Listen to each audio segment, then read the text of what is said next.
अस्सलामुअलैकुम एवरीवन, मैं दारा दानी से आपके लिए लेकर आई हूँ फिर से एक नई वीडियो। जिस वीडियो में हम स्टार्ट करेंगे अपना चैप्टर सेकंड, जिसका नाम है models of health and illness. अब इसमें क्या है ना कि हम सारे मॉडल्स पढ़ेंगे। ओके, जैसे कि मैंने फर्स्ट चैप्टर मतलब पिछली वीडियोस में मैंने आपको बताया था कुछ कुछ मॉडल्स के नेम, है ना, मोटा मोटा ऊपर से बता देते हैं, लेकिन इसमें क्या होगा हम थोड़ा डेप्थ में पढ़ेंगे। और कुछ लोगों ने मतलब जैसे इस पर कमेंट किया है, बताया है, अपनी राय दी है, उसको भी समझेंगे। ओके, तो बिना किसी देरी के वीडियो को स्टार्ट करते हैं। यहाँ क्या है, पूरा एक ये बॉक्स दिया हुआ है। ओके, तो इसमें क्या है कि हेल्थ साइकोलॉजी, हेल्थ साइकोलॉजी है क्या, उसके प्रिंसिपल और एप्लीकेशंस क्या है, वो कौन सी फील्ड है, सब फील्ड है या फिर फील्ड है जो कि हेल्थ को कवर करती है, उसके मेन मेन आइडियाज़ और एप्लीकेशन और प्रिंसिपल्स को कवर करती है, उसको समझेंगे। तो उस पर कुछ लोगों ने बोला है, जिसमें पहला है सैंडरसन। 2013 में इन्होंने क्या कहा था कि हेल्थ साइकोलॉजी मतलब इन्होंने ये कहना था कि जो हमारी वेलनेस और इलनेस है वो किसी भी इंसान की हेल्थ पर किस तरीके से असर डालती है, और फिर उस इंडिविजुअल का बिहेवियर क्या होता है, मतलब पॉजिटिव बिहेवियर होता है या फिर नेगेटिव बिहेवियर होता है, मतलब वो चिड़चिड़ा हो जाता है जब वो बीमार पड़ता है। ओके, या फिर वो थोड़ा सा पॉजिटिव रहता है, वो मतलब कब मतलब क्या होता है ना कि ठीक करने की खुद को कोशिश करता है। ओके, तो ये है कि उसकी हेल्थ पर, उसकी बैनर्स की हेल्थ उसकी कैसे असर डालती है किसी भी इंडिविजुअल पर, और उसका बिहेवियर किस तरीके से हमें देखने को मिलता है। ओके, इनका ये कहना था। और इनका एक भी कहना था कि it also deals with the influences of various psychological factor. अब एक ही फैक्टर नहीं है कि बस वो हमने जैसे कि इन्वायरमेंट ले लिया या फिर उसका फिजिकल वो ठीक है कि नहीं, सिर्फ एक ही फैक्टर नहीं, उन्होंने बहुत सारे फैक्टर्स देखे एक्सपीरियंस में, जैसे कि वो स्ट्रेस पे अपने कैसे रिएक्शन करेगा, मेंटेनेंस और प्रमोशन ऑफ हेल्थ पर अपना मतलब किस तरीके से बताएगा कि हाँ मैं ये चीज़ें करता हूँ हेल्थ को अपनी ठीक रखने के लिए या खुद ठीक रहने के लिए। कॉप मतलब किस तरीके से डील करता है अपने पेन को, है ना, जो किससे इफेक्ट करता है इलनेस वगैरह, और फंक्शनिंग वगैरह, जो भी वो मतलब फंक्शन वगैरह जो उसकी बॉडी के पार्ट्स हैं वो मतलब किस तरीके से अच्छे से फंक्शन करते हैं कि नहीं, मतलब हर तरीके से कवर करता है। उसका कोई एक फील्ड नहीं है, सिर्फ एक ही दायरा नहीं है जिसमें वो मतलब सही रहता है, मतलब बीमार रहता है या फिर वेलबींग रहता है या फिर इलनेस रहता है। ओके, ये है मतलब बहुत सारी इन्होंने चीज़ें बताई हैं कि मेंटेन वो किस तरीके से, मतलब साइकोलॉजी में इन्होंने यही कहने की कोशिश करी किसी भी इंसान का बिहेवियर सिर्फ एक ही पर्सपेक्टिव पर ख़राब या फिर सही नहीं होता, है ना। मतलब बहुत सारे जो साइकोलॉजिकल फैक्टर्स होते हैं जो कि उसे इन्फ्लुएंस करते हैं, उसके बिहेवियर को चेंज करते हैं या फिर अच्छा करते हैं। ओके, अब घोष ने क्या किया है, defines health psychology a scientific field that applies psychological theory and methods to the study of health and tries to explain the entire range of behaviour और फ्रॉम इलनेस टू, मतलब इन्होंने क्या किया कि एक साइंटिफिक फील्ड जो इन्होंने बताया कि साइकोलॉजी क्या है, एक मेथड है स्टडी करने का, मतलब इंटायर रेंज ऑफ बिहेवियर कि हर तरह से इंसान के बिहेवियर को हम जांचेंगे, उसका इंटरनल फैक्टर हो, उसका एक्सटर्नल फैक्टर हो, उसका इन्वायरमेंट हो, उसकी फ़िज़िकल हेल्थ हो, ओके, उसकी मेंटल हेल्थ, तो हर तरह से जो इस साइंटिफिक फील्ड, एक तरीके से उन्होंने कहा है कि जो हेल्थ साइकोलॉजी एक साइंटिफिक फील्ड है जो कि इंसान के हर तरह के बिहेवियर को स्टडी करती है कि उसकी इलनेस कैसे वो इल पड़ता है और कैसे वो वेल होता है। ओके, अब जोसेफ ने क्या कहा है कि major goals of health psychology includes promotion of and maintenance of health, prevention and treatment, illness identification of causes, diagnostic correlated of illness, other related dysfunctions, and carry out analysis and bringing about improvements in health policies। अब इन्होंने क्या कहा है कि जो goals हैं ना health psychology के, वो क्या है, प्रमोट करते हैं मेंटेनेंस ऑफ हेल्थ, प्रिवेंशन मतलब क्या होता है कि स्टार्टिंग, है ना, इन स्टार्टिंग की जो आपकी बीमारी वगैरह होती है, आप इल पड़ते हो जो भी, उसका ट्रीटमेंट कैसे होगा, जो भी आपकी, और आइडेंटिफिकेशन होगा, फिर उसका डायग्नोस करेंगे। आइडेंटिफिकेशन मतलब कि बीमारी का पहले पता लगाएंगे ना कि उसको बीमारी कैसे हुई, उसका किस क्या वजह थी, क्या कॉजेज़ थे। ओके, यहाँ पे दिया है ना कॉजेज़ क्या थे, फिर उसको डायग्नोस करेगा कि उसको किस तरीके से ठीक किया जा सकता है, उसकी डिसफंक्शनिंग कैसे हुई, वो एनालिसिस पूरा हुआ जाएगा। उसके बाद उसमें क्या होगा, हम कोई कुछ चीज़ें मतलब टूल्स वगैरह यूज़ करेंगे या मेडिसिन वगैरह यूज़ करेंगे या फिर योगा वगैरह एक्सरसाइज वगैरह हम ब्रिंगिंग करेंगे उसकी इम्प्रूवमेंट करने के लिए। ओके, तो इन्होंने ये हेल्थ साइकोलॉजी को इस तरीके से डिफ़ाइन किया है। ओके, मतलब मोटा मोटा सब ने कुछ मतलब यही कहा है कि वेरियस थिंग्स हम अपना सकते हैं किसी भी इंसान को ठीक करने के लिए। ओके, हेल्थ साइकोलॉजी, अब इसमें क्या कहा है कि हेल्थ साइकोलॉजी सेपरेटेड फील्ड। अब इसकी 3 फील्ड इन्होंने बताया जो इमर्ज हुई है, रियलाइजेशन, सर्च, एविडेंस। पहली क्या थी, contemporary health model is efficient in dealing with many illness. अब इन्हें क्या कहते हैं, जो कंटेम्प्रेरी वर्ल्ड, मतलब आजकल के जो दौर में हेल्थ साइकोलॉजी को लेकर जो भी मॉडल्स हमें सही लगते हैं, जो कि इंसान की इलनेस को डील कर सकते हैं और मतलब एफिशिएंट है, बहुत ही ज़्यादा ज़रूरी है, हम उस सबको लाएंगे। ठीक है, और बहुत सारे तरीके हैं जो कि हम उसे ठीक कर सकते हैं। सेकंड क्या था, biological factor alone are not sufficient maintaining our health है। ओके, मतलब बायोलॉजिकल फैक्टर ही मतलब जैसे कि सिर्फ हमारा जो जन्मजात से हमें जो बीमारी है या फिर हमारे मतलब इनसाइड मतलब फिजिकल जो हमारी बीमारी है वही हमें ठीक नहीं करती हैं, और वही सिर्फ हमारी हेल्थ को मेंटेन नहीं करती हैं। थर्ड क्या है, psychological mechanism can help in understanding wide range of health issues. Psychological mechanism है, साइकोलॉजिकल मैकेनिज्म ये मैंने पिछली वीडियो में आपको बताया था, अगर आपको पता हो। ओके, वो हेल्थ हमें क्या करता है कि wide range of health issues, वो हमारी हेल्थ इश्यूज़ को मेंटेन करने के लिए बहुत ही ज़्यादा हेल्पफुल होता है। वैसे मैं याद नहीं आ रहा मुझे क्या था, ठीक है, आपने अगर पिछली वीडियो सही से देखी होगी तो आपको याद आएगा और आप मतलब देख लीजिएगा इसको। ओके, बाकी सब में यही था पूरे पैराग्राफ में। अब यहाँ पर हम देख लेते हैं, अब पहला हमारा मॉडल आ जाता है medical model of health and illness. हमने पहले हेल्थ साइकोलॉजी पढ़ ली, उस पर क्या क्या लोगों का कहना था वो हमने देख लिया। अब हम पढ़ेंगे medical model of health and illness. अब मेडिकल मॉडल क्या है ना कि what is images come to your mind. अब एक आप ये सोचो कि एक हॉस्पिटल के बारे में अगर आपको बताया जाए तो आप सोचोगे वाइट कोट है, पेशेंट्स हैं, एक्सरे मशीन है, MRI मशीन्स हैं, वहाँ पर पेशेंट्स क्या है मतलब डॉक्टर से वो डॉक्टर को मतलब दिखा रहे हैं, डॉक्टर उन्हें डील कर रहे हैं वगैरह वगैरह, ये सब आएगा, है ना। अब क्या है कि since the 19th century the medical model is the most relevant model of health and illness among contemporary health care practitioners. The medical model is also, मतलब आप यही देख लीजिएगा कि मेडिकल मॉडल कब से स्टार्ट हुआ, उसका क्या था, और इसका मतलब वो भी दिया हुआ है मेडिकल मॉडल का पूरा मतलब वो बताया गया है कि कहाँ से वर्ड ये लिया गया है और मतलब जो भी है, ठीक है, यहाँ पर मीनिंग वगैरह इसका क्या है। अब इसको क्या कहा है कि but ironically healing is not a part of practitioner medical model professional as it focus only on the physical aspect of the disease. अब इन्होंने क्या किया कि जो हीलिंग है ना वो पार्ट नहीं है प्रैक्टिशनर्स का, जो भी मेडिकल मॉडल में प्रैक्टिशनर्स होते हैं ना, जो हेल्थ वगैरह पे काम करते हैं ठीक करने का, उनका काम क्या है कि हीलिंग पार्ट नहीं देखना उन्हें, ठीक है, वो इस चीज़ में है ही नहीं, प्रोफेशनल्स है ही नहीं, वो ओनली क्या फोकस करते हैं हमारे फिजिकल एस्पेक्ट्स को, कि उन्हें किस तरीके से हम डिजीज़ को ठीक कर सकते हैं। ओके, मतलब हीलिंग इंटरनल इनका और कोई नहीं, सिर्फ इन्होंने फिजिकल चीज़ों पर ही हमारा ध्यान दिया है, ठीक है।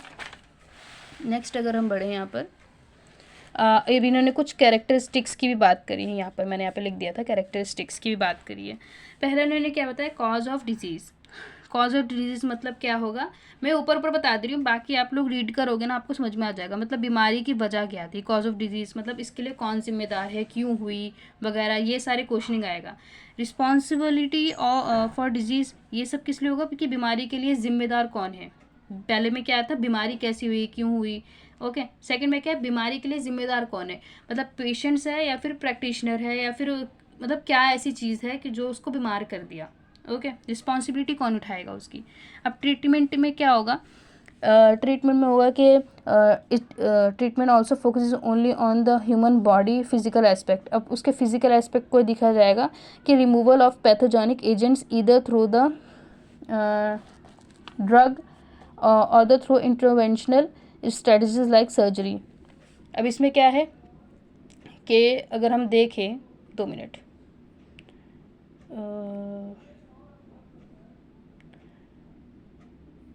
अगर हम अब मैं स्टार्ट करती हूँ। अगर हम देखें ना जैसे कि ट्रीटमेंट वगैरह हमारा क्या होगा, ये फिजिकल एस्पेक्ट को ही देखेंगे और कुछ नहीं देखेंगे। और यहाँ पे जो पैथोजेनिक एजेंट्स हैं ये हमने पहले ही वर्ड देखा है पर मैंने इसको अच्छे से और डिस्क्राइब नहीं करा था। तो इसका मतलब क्या होता है ना कि it is a medical word for a germ. ये जर्म के लिए यूज़ होता है। ओके, बैक्टीरिया हो गया, वायरस हो गया, इसके लिए the organism could be infecting a human animal plant और इवन बैक्टीरिया। मतलब इस तरीके की ये पैथोजेनिक एजेंट्स होते हैं जो कि ह्यूमन एनिमल, प्लांट और बैक्टीरियम, मतलब और भी बैक्टीरिया होते हैं उसको भी ख़राब कर देते हैं, जैसे कि वायरस, फंगी, पैरासाइट्स, बैक्टीरिया, जो कि मैंने आपको बताया अभी। ओके, अब आपको शायद ये वर्ड समझ में आ गया हो और आपको दिक्कत ना हो। अब टेक्नो ओरिएंटेड मॉडल क्या है? This is the only model of health which relies having on mechanism and technologies, मतलब टेक्नोलॉजीज़ वगैरह से ही ठीक करेगा। From making a generic drug to perform surgery, everything here requires technology. अब एक तरीके से टेक्नो ओरिएंटेड मॉडल क्या होगा कि मशीन्स वगैरह इसमें ज़्यादा यूज़ की जाएंगी, जैसे कि सर्जरी हो गया आपका, और सर्जरी में और क्या क्या चीज़ें हैं, जो ड्रग्स वगैरह, जैसे ड्रग्स इन द सेंस कि वो आपकी मेडिसिन वगैरह, उसमें और क्या क्या चीज़ें ऐड ऑन होनी चाहिए वगैरह। Okay, practitioner physician relationship. अब इसमें क्या इन्होंने प्रैक्टिशनर फिजिशियन रिलेशनशिप में क्या बताया गया कि physician possesses all the required knowledge, experience and skill to the patients। Okay, मतलब सारे जितने भी जो कोई भी प्रैक्टिशनर है भाई, आपको कोई भी ठीक कर रहा है, आपका फिजिशियन है, उसको क्या होना चाहिए? वो एक्सपर्ट होना चाहिए उसमें, उसको उसकी नॉलेज होनी चाहिए, उसकी स्किल आनी चाहिए कि वो किस तरीके से आपकी बीमारी, आपकी डिजीज़ को डील कर सके, आपके इलनेस के साथ मतलब आपको इलनेस को ठीक कर सके, है ना, डायग्नोस कर सके, जान सके कि आपको है कितनी बीमारी और किस तरीके से इलाज करना है। Okay, the medical model further considers patients as only passing with their treatment regime. अब इन्होंने क्या किया है कि जो मेडिकल मॉडल है ना, वो कंसीडर क्या करता है? पेशेंट्स को ओनली रेसिपेंट करता है, मतलब कि सिर्फ पेशेंट्स क्या होगा, डॉक्टर की बात सुनेगा, डॉक्टर को ही सब आता है, डॉक्टर ही एक्सपर्टीज़ है, डॉक्टर को स्किल आती है, डॉक्टर को नॉलेज है, डॉक्टर को पता है कि आपको किस तरीके से डील करना है, आपका इसमें कोई इतना हाथ है नहीं। ओके, फिजिशियन एक्सपर्टीज़ उन्होंने बताया, expect patience is only corporator, मतलब कॉर्पोरेटर बताया कि आप कॉपरेट करोगे उनके साथ, आपको वही ठीक कर सकता है, आपका कोई इसमें योगदान या फिर आपका कोई इन्वॉल्वमेंट इसमें है ही नहीं। Okay, model considered practitioner superior patients, मतलब जो हमारा, मैंने आपको बताया कि जो प्रैक्टिशनर होगा, फिजिशियन होगा, आपका क्या होगा, आपसे ज़्यादा उम्दा होगा, आपसे ज़्यादा, मतलब उसके पास एक्सपर्टीज़ होगी, आपसे ज़्यादा सुपीरियर होगा वो। ओके, अब ये क्या, उन्होंने क्विक फिक्स की बात करी उन्होंने कि provide immediate relief and quickly minimise the symptoms of the disease. Many researchers have pointed out a number of limitation of medical treatment. अब इन्होंने क्या कहा है कि फिक्स ये क्या करता है, क्विक, आपको मतलब जल्दी ठीक कर देता है ना, और इसके जो सिम्टम्स होते हैं उसको मिनिमाइज कर देता है, कम कर देता है। Many researchers have pointed out the number, इसकी कुछ लिमिटेशंस भी हैं, इसके ड्रॉबैक्स भी हैं। उसके बारे में किसने बात करी है? जॉर्ज इंगल ने बात करी है, गुटमैन ने बात करी है। कब करी है? 1997 में इन्होंने बात करी थी, जॉर्ज ने, ठीक है, और गटमेकर ने कब बात करी थी? 1979 में। अगर देखिए किसी भी मतलब रिसर्चर है जिन्होंने कुछ कहा है, उनका नाम मेरे से गलत हो जाए तो माफ़ करिएगा, आप सर्च करके उनका नाम का जो प्रोनाउंसिएशन है वो देख सकते हैं, है ना, क्योंकि पढ़ाते पढ़ाते क्या होता है कि ज़ुबान फिसल जाती है और शायद वो मैं सही से प्रोनाउंस ना कर पाऊँ, तो उसके लिए माफ़ी माजरत चाहती हूँ आपसे। बाकी मैं कोशिश करती हूँ कि पूरा सही से ही मतलब प्रोनाउंस करूँ उनके नेम्स को। ओके, तो इन्होंने के ड्रॉबैक्स, मतलब ड्रॉबैक्स में क्या होता है भाई, आप सिर्फ फिजिकल, अब मैंने यही बताया ना आपको कि सिर्फ फिजिकल एस्पेक्ट्स पे बात करते हैं, इनका ना तो इंटरनल ना एक्सटर्नल है, ना इनका इन्वायरमेंट है, ना इनका सोशल है, कुछ भी नहीं है। तो आप चाहो तो ये पॉइंट्स लिख सकते हो ड्रॉबैक्स में। ओके, या फिर यहाँ पे भी लिखे हुए हैं, वो भी आप देख सकते हो। It does not give importance to the concept of mind matches, जैसे ड्यूअलिज्म पे बात ही नहीं करते हैं, सिर्फ ये फिजिकल पे बात करते हैं। ओके, इन्होंने ना सोशल, इमोशनल, स्पिरिचुअल, साइकोलॉजिकल किसी भी बात नहीं करी, इग्नोर करते हैं फुल। ओके, इन्होंने क्या कहा? Psychosomatic disease, chronic and lifestyle related disease, इन्होंने किसी पे बात नहीं करी है, मतलब इफेक्ट ही नहीं करते हैं। और क्या करा है? Leading to burden on the pocket, because अब ये हाई फीस पर भी है। अरे भाई, अगर आप कोई सर्जरी कराने जाओगे तो आपको हाई फीस तो लगेगी, आपकी पॉकेट में इतने मनी थोड़ी ना है कि आप फ़ौरन दे दोगे, है ना। हम तो बस मेडिसिन ही कुछ लेने जाते हैं, कुछ अगर हमें फ्लू हो जाता है और हम वही मेडिसिन लेते हैं, कितना सारा खर्चा बैठ जाता है। तो भाई ये तो सिर्फ फिजिकल एस्पेक्ट पे अगर आप बात करो और उसी को ठीक करो तो उस पर तो बहुत सारा पैसा लगता है। तो ये बोलते हैं कि पैसा भी इसमें बहुत लगता है, और पेशेंट के जेब इतनी ज़्यादा होती नहीं है कि मतलब भरी भी नहीं होती है कि वो ठीक करवा सके जल्दी, वो भी इतनी। ओके, तो इकोनॉमिक स्टेटस भी इन्होंने बात करी है।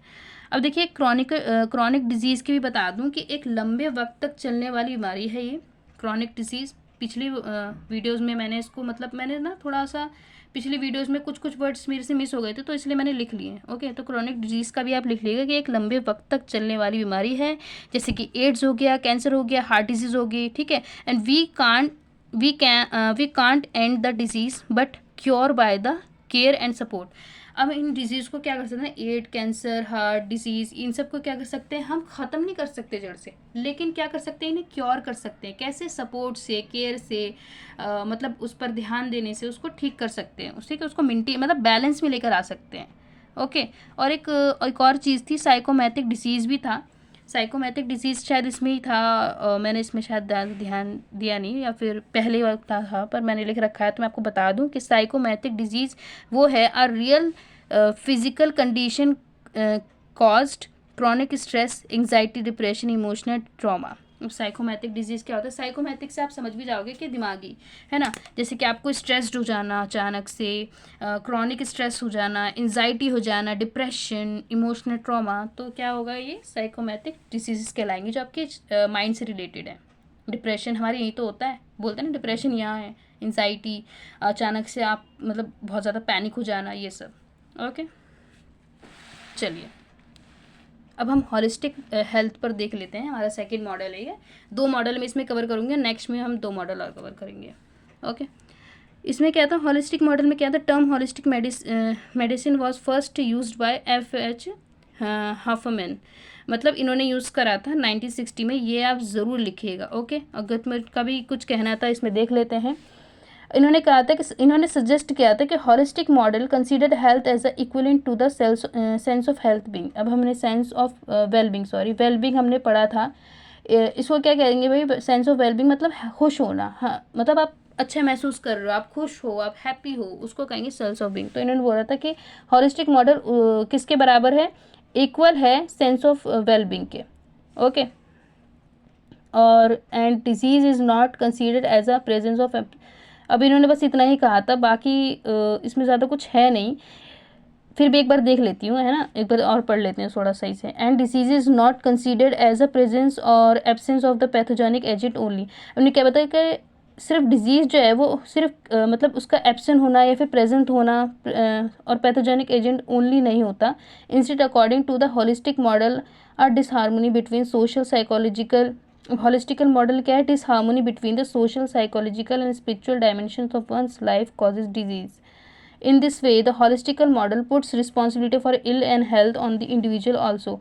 मतलब सिर्फ ये क्या बोलते हैं ना, हॉलिस्टिकल जो मॉडल है सिर्फ वो बोलता है कि सोशल, साइकोलॉजिकल, स्पिरिचुअल डायमेंशंस ही सिर्फ उसको यही कॉजेज नहीं होते कि किसी की लाइफ को डिजीज, मतलब किसी भी पर्सन की लाइफ को डिजीज करने के लिए, है ना, उसको मतलब इल करने के लिए, बल्कि जो पर्सन है वो भी रिस्पॉन्सिबल है अपनी हेल्थ को ख़राब करने के लिए। समझ में आया होगा आपको, नहीं समझ आया दोबारा करिएगा, रिपीट करके वीडियो देख लीजिए, कोई बात नहीं। ओके, नेक्स्ट मैं आपको थोड़ा सा बता दूं, नेक्स्ट में अगर देख लेते हैं, this model also gives equal important to the role of practitioner patient. अब इसमें क्या है, सेकंड वाले में क्या है, फर्स्ट में क्या था, जो मेडिकल मॉडल था उसमें सिर्फ प्रैक्टिशनर्स को सुपीरियर माना गया था, हाई, लेकिन इसमें क्या माना गया है, इसमें दोनों को इक्वल माना गया है कि जितना रोल फिजिशियन या आपके प्रैक्टिशनर का होगा उतना ही रोल किसका होगा, पेशेंट का। Okay, the unlike biomedical model is considered a practitioner as a mentor and role model. अब बायोमेडिकल जो मॉडल हम आगे पढ़ेंगे उन्होंने क्या बताया कि वो मेंटर और रोल मॉडल मानते हैं, किसको, प्रैक्टिशनर को। 3 के हमें पता चल गए, है ना, whose role is to motivate patient to be self responsible for their health and instead of having blind faith in practitioner efficacy। अब इन्होंने क्या बताया कि सिर्फ ब्लाइंड हमें पूरा नहीं हो जाना है प्रैक्टिशनर पर, बल्कि दोनों की रिस्पॉन्सिबिलिटी है कि वो अपनी हेल्थ को लेकर कॉन्शियस हो और अपनी हेल्थ पर वर्क करें ठीक करने के लिए। ओके, नेक्स्ट है अभी इन्होंने ना, अभी इनके जब ये हॉलिस्टिकल मॉडल आया तो बहुत सारे लोगों को ये पसंद आया और उन्होंने अपनी अपनी ब्रांचेज या और भी एसोसिएशंस ओपन करी, ओके, खोली। अब इसमें नाम क्या होता है, holistic medical association, British holistic medical association, ये सारी हैं। अब आप इसका लिखने के बाद ना आप क्या कर सकते हो कि ये वाला भी लिख सकते हो, मतलब कुछ नाम आप याद करके अपनी एग्जामिनेशन हॉल में आप लिख कर आ सकते हो। ओके।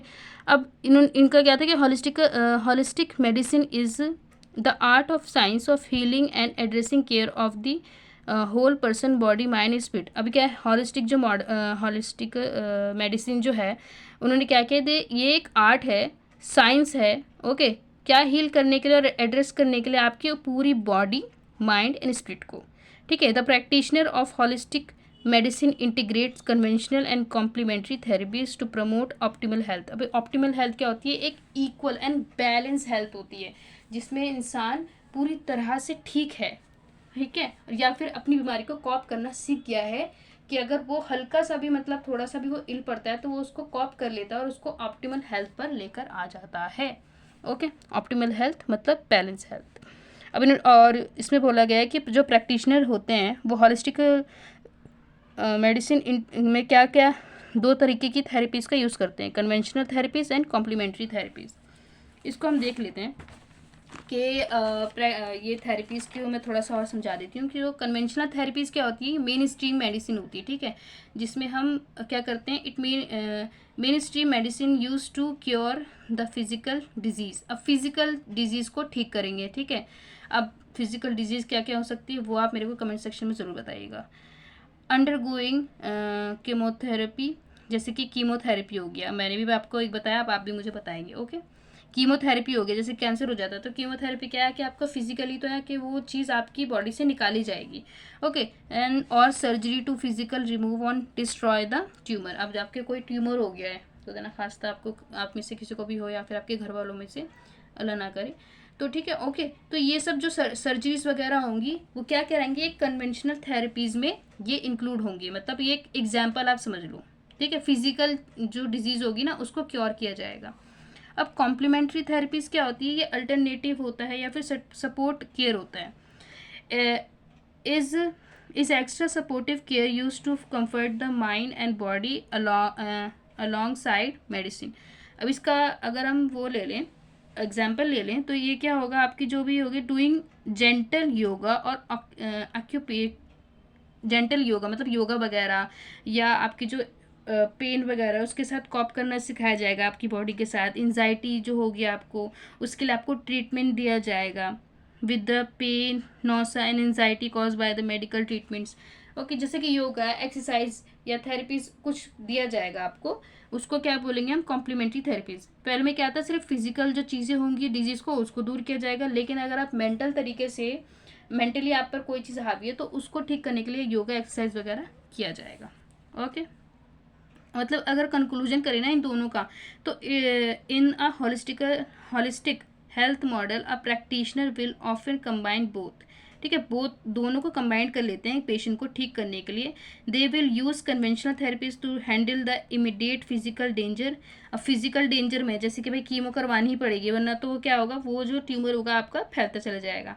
इमीडिएट फिजिकल डेंजर है तो उसमें क्या हम यूज़ करेंगे, कन्वेंशनल थेरेपीज यूज़ करेंगे। एंड द कॉम्प्लीमेंट्री थेरेपीज क्या होगा, to help the patient heal emotionally mentally and spiritually. अब भैया अगर कॉम्प्लीमेंट्री थेरेपीज क्या होगा, थोड़ी लॉन्ग चलेगी, क्यों चलेगी, क्योंकि जो इमोशनली और जो मेंटली स्पिरिचुअली जो हम बीमार पड़ते हैं ना उसको थोड़ा वक्त लगता है ठीक होने के लिए। हालांकि फिजिकल में भी है, लेकिन फिजिकल में क्या हम तुरंत स्टार्ट कर देंगे, और जो हमारा कॉम्प्लीमेंट्री क्या होगा वो धीरे धीरे हम शुरू करेंगे और फिर एक लेवल पे वो इंशाल्लाह ख़त्म हो जाएगी। आई होप कि आपको ये कन्वेंशनल और कम्प्लीमेंट्री थेरेपीज़ आपको समझ में आई हो। नहीं समझ में आई तो कमेंट बॉक्स में ज़रूर बताइएगा, मैं उसमें भी आपको एक्सप्लेन कर दूँगी विद एग्जाम्पल्स, ओके। और इन्हें क्या क्या the prevent and treatment disease by the addressing contribute. अब बस इसमें यही था, ओके। अब इसकी कुछ डेफिनेशंस भी हैं। Based on this definition and earlier discussion we can conclude following points about the holistical model। अब हॉलिस्टिक मॉडल को देखकर इन्होंने क्या करा है, एक इसको 3 पॉइंट्स को मतलब दिया है, उसको कंक्लूड कर दिया है, इसकी डेफिनेशन को, हॉलिस्टिक मॉडल की डेफिनेशन को कंक्लूड कर दिया है, ओके। तो ये आप खुद ही पढ़ लीजिएगा और बहुत ईजी है तीनों, तो अब मैं क्या ही एक्सप्लेन करूँ इनको, ओके। अब देखिए यहाँ पर अगर हम आए ना तो इसको, ये बॉक्स बहुत इंपॉर्टेंट है, आप इस बॉक्स को देख लीजिएगा, इस बॉक्स को अच्छे से पढ़ लीजिएगा। बॉक्स बहुत ज़्यादा अच्छा है, मतलब दिया है पूरा पॉइंट टू पॉइंट। अगर आप चाहो तो अलग अलग कर सकते हो, लेकिन मेरे ख्याल से अगर एग्जामिनेशन हॉल में अगर आपका मेडिकल मॉडल आ जा रहा है और हॉलिस्टिकल मॉडल आ जा रहा है, या नहीं भी आ रहा ना, तब भी आप लिख कर आ जाओ, मार्क्स मिल जाएंगे आपको। सिर्फ मेडिकल मॉडल पढ़ाए ना, तो थोड़ा सा पहले शुरू में मेडिकल मॉडल लिख दिया, लास्ट में थोड़ा सा हॉलिस्टिक मॉडल लिख कर 1 पेज, मतलब उसमें ही 1.5 पेज ले लेना, ऐसा कुछ नहीं होता। ओके, लेकिन ये ज़्यादा मतलब मेरे को वो लगा है, तो आप ऐसा चाहो तो ऐसे बना लो, कोई दबाव नहीं है, और अगर आप चाहो तो अलग अलग लिखना चाहो तो आप भी लिख सकते हो। ओके, तो इस वीडियो में इतना ही, मिलते हैं नेक्स्ट वीडियो में, तब तक के लिए अल्लाह हाफिज़।